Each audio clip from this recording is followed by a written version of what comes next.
현재 린 캔버스까지 여러분들께 이제 말씀을 드렸어요. 그래서 우리가 혁신에 관련된 많은 것들을 쭉 섭렵을 해버렸어요. 그죠? 그래서 저희가 밸류 체인도 들여다봤고, 밸류 체인의 결국의 핵심은 돈을 만들어내는 프라이머리 액티비티에 있다. 그 프라이머리 액티비티들은 실제로는 기업의 제품과 서비스를 만들어내고 전달하는 큰 프로세스 흐름이에요. 우리가 이거는 이제 일반 프로세스라고 부르기보다 너무 더 큰 상위 프로세스라서 이제 저희가 현업에서는 이걸 메가 프로세스라고 불러요. 근데 이러한 메가 프로세스들의 전체적인 사이클의 길이가 결국에는 기업의 스피드, 제품 생산의 스피드, 혁신의 스피드를 결정을 해요. 그렇기 때문에 그 프로세스를 어떻게 관리하고 짧게 만들 수 있을까에 대한 고민들이 혁신의 방법인 거고, 일단 프로세스를 전산 시스템 안에 담자. 그 전산 시스템 이름이 뭐라고요? 그게 ERP입니다. 자, ERP 안에는 그래서 그 프로세스가 표준화돼서 들어가 있어야만 돼요. 그렇지 않으면 저희는 패키지 개발을 원래 할 수 없었을 거니까. 그래서 글로벌하게 제조 영역의 그런 프로세스들을 전부 에제이즈 분석, 투비 이런 것들을 경험치를 쌓아서 ERP 패키지 회사들이 그것들을 베스트 프랙티스만 모아서 거기에 장착을 했어요. 그래서 일반적인 제조 생산에 관련된 것들은 이미 패키지 다 있고요. 그 다음에 금융 쪽 관련된 패키지도 이미 다 나와 있어요. 이미 한 20년 전에 다 나온 것들이고요. 자, 이제 그런 것들을 써서 프로세스 자체를 애초에 에제이즈 프로세스가 아닌 투비 프로세스를 시스템을 통해서 단번에 도입하는 방식을 이제 써요. 근데 그렇게 프로세스를 변화시키는 이제 방법들을 저희가 비즈니스 프로세스 리엔지니어링이라고 한다. 그래서 BPR을 한다라고 말씀을 드렸고, 이 BPR을 통해서 하는 것들은 일회성으로 굉장히 크게 움직이는 거고, 뭐 장기 5년 이상을 내다보고 전체 이제 조직의 변화를 꾀하는 프로세스의 핵심이에요. 근데 이것만으로는 초기에는 경쟁력을 유지할 수 있지만 지속적으로 유지하는 한계가 있어요. 그래서 그 다음에 나온 것들은 에브리데이 비즈니스 프로세스 혁신을 하자. 그래서 에브리데이 비즈니스 프로세스 매니지먼트 BPM을 하자라고 바뀌었다라고 이제 말씀을 드렸어요. 자, 그래서 이런 비즈니스 프로세스를 짧게 만들고 효율화하는 것은 생산성을 높이는 방법에 불과해요. 그런데 물건을 많이만 만든다고 좋은 건 아니다. 그 만든 물건의 품질이 고객이 요구하는 것과 일치하지 않는다면 물건을 아무리 빠르게 만들어도 비즈니스 경쟁력을 갖추는 게 그거는 말이 안 되는 거다. 비즈니스 경쟁력을 갖출 수가 없어요.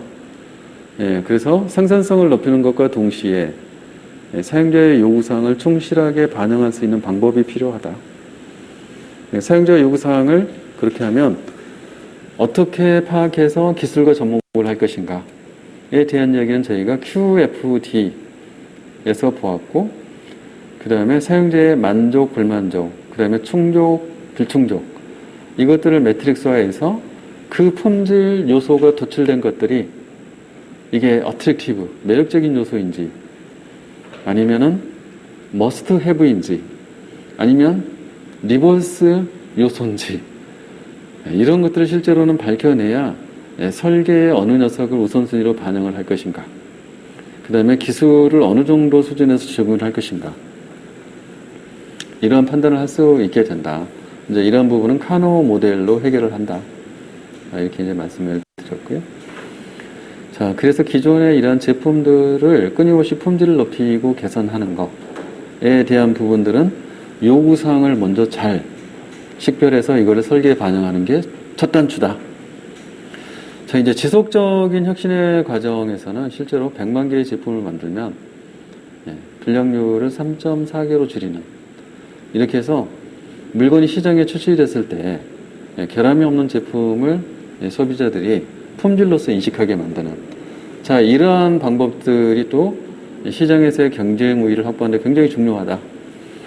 이러한 방법들은 식스 시그마를 통해서 달성을 할 수가 있다. 그래서 이제 식스 시그마로 성공한 많은 위대한 기업들을 저희가 봤고요. 지금도 그들이 위대한가라고 보면은 교재에 나온 기업 중에 이미 폭망한 데가 여러 군데가 있어요. 그렇게 위대한 기업들은 왜 지속성을 갖지 못했는가에 대한 거는 과거의 성공에 집착했다. 그 과거의 성공은 뭐냐면 식스 시그마를 너무 믿었다는 거예요. 근데 식스 시그마가 모든 것의 해결책은 아니에요. 왜냐하면 에지의 이 존재하는 제품이나 서비스는 제품 수명 주기에 의해서 어느 정도 시장이 포화 상태가 되면 더 이상 품질을 높여도 가치가 없다, 소비자에게. 그렇기 때문에 거기에 품질 비용을 쏟아붓는 것들 자체가 허사예요. 근데 사실은 과거의 성공에 집착하게 되면 경영층들이 그거를 간과하게 되거든요. 그래서 이제 그 부분 때문에 실패하게 되는 거고요. 시장의 새로운 요구사항들을 식별하는 것을 놓치는 거예요. 시장의 소비자들의 새로운 요구사항의 변화를 캐치하는 방법으로서 우리는 그 다음에 트리츠라고 하는 것들을 활용할 수 있다. 트리츠는 창의적인 문제 해결 방법론이다. 실제 현재의 상황에서 소비자들이 생활하면서 느끼는 문제들, 이것들을 모순으로 정의를 하고 이 상충되는 그러한 요소들 간의 해결 방법을 기술적인 모순과 물리적인 모순으로 나누어서 기술적인 모순은 모순 테이블로 해결 방법이 40개나 되죠. 그거를 뺑뺑이 루핑을 돌려가지고 가장 이상적인 이상해를 찾아낸다. 그러면 걔가 새로운 제품 아이디어가 되는 거죠. 그 다음에 물리적인 모순은 분리의 원칙. 시간 공간의 뭐 분리라든지 또는 전체와 부분의 분리라든지 또는 뭐 제한 조건을 준다든지 자 이러한 분리 원칙으로 충분히 극복할 수 있다. 자 이렇게 되면 또 새로운 제품 아이디어가 생기고 이거를 통해서 시장에 새로운 제품을 출시하게 된다는 거죠.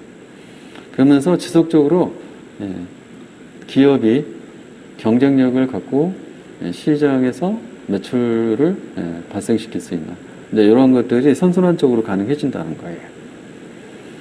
자, 이러한 것들은 이제 굉장히 큰 기업들을 우리가 이야기를 한 거고, 그리고 이제 그 큰 기업들은 이러한 이 트리츠를 통해서 성공하게 되기까지도 굉장히 많은 효과를 봤어요. 이미 적용을 했던 사례들을 말씀드렸고, 근데 이제 지금의 세상은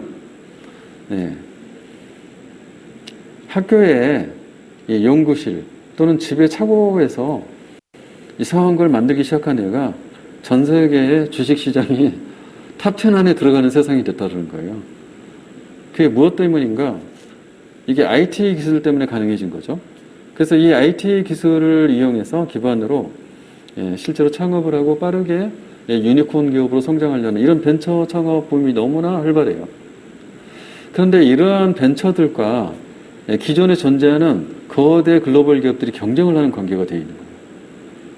그러면 이 작은 벤처기업을 거대한 기업이 싸워가지고 당연히 이겨야 되는데 이기는 게 아니라 시간이 지나고 나면 힘의 관계가 역전이 돼요. 그래서 의존적이 되거나 아니면 망하거나 그들이 오히려 기존 글로벌 회사들의 제품과 서비스를 대체하는 대체제 역할을 해버리는 거예요. 이러면서 시장의 판도 변화가 일어난다는 거죠. 그러다 보니 대기업들, 글로벌 기업들 입장에서는 혁신을 하는데 내부의 연구진만 갖고는 한계가 있구나. 그래서 이제는 글로벌 공조가 필요하네. 자, 우리도 문을 열고 활짝 열고 우리가 가진 것 중에 활용하지 못한 특허 또는 기술, 라이선스 이런 것들을 재활용할 수 있게 외부에 오픈시키자. 또는 반대로 외부에서 누군가가 제시한 아이디어를 우리가 받아들여서 그거를 제품과 서비스로 출시하자. 이렇게 대응하지 않으면 너무나 빠른 세상의 변화와 정보 유통의 속도에 대응하지 못한다. 이런 거를 이제 우리가 개방형 혁신이라는 이름으로 어프로치 방법을 바꾼다라고 이제 정의를 냈고, 국가적으로는 개방형 생태계를 만들려고 한다라는 이제 이야기도 했었죠. 네, 그리고 이제 금방 대기업과 글로벌 기업과 경쟁해서 새로운 비즈니스를 미래에 창출할 거야. 이런 원대한 꿈을 가진 벤처들. 예, 그들이 어마어마하게 생겼다가 사라지죠. 1000개가 생기면 그 중에 1개가 성공하기 어려워요. 자, 그런데 그들이 수많은 벤처 캐피탈로부터 자본 투자를 받아갖고 그 비용을 다 날려먹고 그리고 자기도 망하는 거예요. 자, 이런 실패들을 어떻게 하면 최소화시키고 안전하게 비즈니스를 안착하게 만들 것인가에 대한 부분은 린 스타트업이라는 방법으로 접근을 한다. 린에서는 원대한 제품을 만들 생각을 하지 말고 그 자체가 낭비다. 그러니 너가 팔려고 하는 제품이나 서비스가 기존의 시장에서 소비자들이 어떠한 문제를 해결하는지 그 부분부터 먼저 생각해보고 그것들을 사줄 고객이 누구인지 먼저 생각해보고 이러한 간략화된 비즈니스 레이아웃을 빠르게 스케치를 해서 그리고 진짜로 네가 생각한 게 맞는지 가장 최소 단위에 먼저 활용할 수 있는 제품을 MVP, 미니멈 바이어블 프로덕트로 만들어서 먼저 시장에 던져봐. 그리고 검증이 되면은 거기에서 계속 요구사항을 받아서 붙여나가. 이러한 방식으로 접근을 하도록 만드는 게 이제 린 스타트업의 방식이다. 이렇게까지 이제 전체적으로 경영 혁신에 관련된 내용들을 말씀을 드렸어요. 네. 경영 혁신 재미있으셨나요? 네. 그래서 오늘의 이제 수업은 여기까지입니다. 뒤에 이제 공통 솔루션 부분들은 RTB, GTB, TTB 뭐 이런 게 나오는데 RTB, GTB, TTB는 경영 기초에서 저희가 IT 포트폴리오 매니지먼트에 가서 보시면 나와 있어요. 이게 뭔지? 런 더 비즈니스, 그로우 더 비즈니스, 트랜스폼 더 비즈니스 이거의 약자예요. 거기에 관련된 솔루션들을 이제 매칭을 해놓은 거고요. 요거에 대한 각각의 설명 자료는 PDF로 구글 드라이브에 올라가 있거든요. 그래서 여러분들이 그거는 다운로드 받아서 한 번씩 쭉 보셔야 돼요. 그 다음에 산업 솔루션도 마찬가지로 공공, 금융, 제조, 의료, 교육 이렇게 나누어서 여기에 관련된 솔루션들에 대한 설명 자료를 PDF에 올려놨고요. 다운로드해서 이 부분도 보시기 바랍니다. 그 다음에 남의 머리 깎아주는 것은 하지만 자기 머리는 못 깎잖아요. 우리 IT도 ERP가 필요해요. 우리도 엄청나게 큰 비즈니스이기 때문에. 그래서 IT ERP라고 하는 부분으로 정리를 해서 IT 기획, 운영, 모니터링, 그 다음에 HR에 이르기까지 각각의 이 솔루션 관련된 자료들을 마찬가지로 PDF 교재로 올려놓았습니다. 그래서 다운로드해서 이 부분을 같이 보시면 되겠습니다. 안 보시면 안 돼요. 보시기만 해도 되는 거예요. 근데 안 보면 안 되는 거예요. 그렇게 보시면 될 것 같습니다. 자, 이상으로 오늘 강의는 마치고요. 남은 시간에는 지금 오프라인